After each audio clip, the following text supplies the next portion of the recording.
La croisée des chemins stratégiques, le duel entre l'Audi RS5 avant hybride et la BMW M3 Touring thermique cristallise la fracture technologique et philosophique qui définit l'avenir du segment des briques sportifs. Ce conflit dépasse la simple comparaison de performance pour incarner un choix de société et d'industrie. D'un côté, Audi fait un pari audacieux en introduisant une hybridation rechargeable dans ce segment, visant une clientèle progressiste prête à accepter des compromis pour une forme de modernité. De l'autre, BMW défend avec une rigueur orthodoxe l'héritage du moteur thermique pur, ciblant l'aficionado traditionnel pour qui l'expérience de conduite reste intangible. L'urgence de ce duel réside dans son rôle de laboratoire pour les stratégies de décarbonation des constructeurs premium, où chaque approche comporte des risques existentiels en termes d'image, de rentabilité et de conformité réglementaire. Héritage contre révolution, la confrontation actuelle est l'aboutissement de décennies de trajectoires divergentes en matière d'ingénierie et d'identité de marque. Le statu quo dans le segment des briques sportifs haut de gamme a longtemps été dominé par une course à la puissance et à la dynamique pure, un terrain où BMW a solidement établi son autorité avec la philosophie M.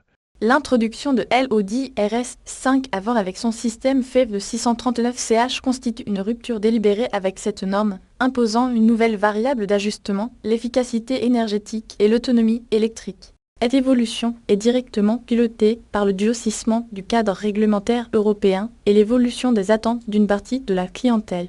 Cependant, la persistance d'une demande forte pour l'expérience sensorielle et mécanique unique des moteurs thermiques, habilement exploités par BMW avec son 6 cylindres en ligne biturbo, prouve que la transition n'est ni linéaire ni universellement acceptée. L'architecture comme déterminant stratégique, le choix de la plateforme technique et de l'agencement conditionnent irrévocablement l'expérience utilisateur, la performance et le positionnement marché. La supériorité affichée de l'Audi en puissance système 639 CH masque de réalité physique contraignante. Le poids et l'encombrement de la batterie réduisent le volume de coffre à 361 litres, un sacrifice significatif sur le brick. A l'inverse, la BMW M3 Touring, libérée de cette contrainte, offre une polyvalence pratique inattaquable de 500 à 1510 litres et bénéficie d'une répartition des masses plus favorable à l'agilité.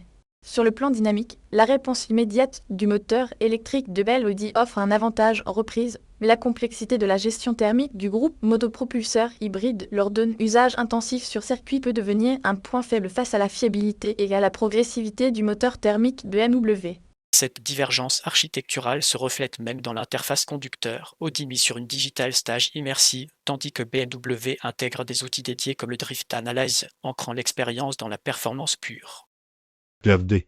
Une cohabitation conflictuelle, aucun des deux modèles n'émergera comme un vainqueur absolu, cédant plutôt la segmentation durable du marché entre deux visions irréconciliables de la performance.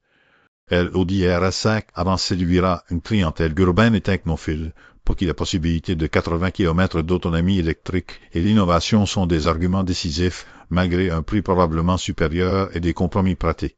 La BMW M3 Touring restera la référence pour les puristes et les conducteurs exigeants, pour qui la connexion mécanique, la polyvalence et la dynamique héritée du circuit sont non négociables. Le risque stratégique majeur pour Audi réside dans l'acceptation à long terme de l'hybridation lourde comme une étape transitoire face à l'électrification totale.